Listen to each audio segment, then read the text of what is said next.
Regularly spray this mixture on your kitchen cabinets, but not just there.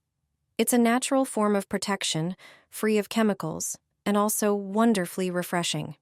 Pour 1 cup of filtered water into a glass container. Add half a cup of apple cider vinegar, which has a milder smell and good cleaning properties. Then pour in about 2 ounces of dish soap. This adds a bit of thickness and helps the mixture adhere better to surfaces.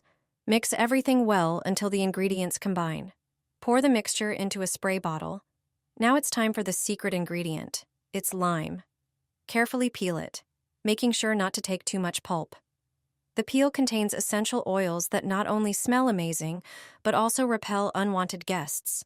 Place the peel pieces directly into the bottle and screw the lid on. Spray this natural mixture inside your cabinets, on flowers, or the floor in the kitchen or any room. It works great and smells fresh with a hint of citrus.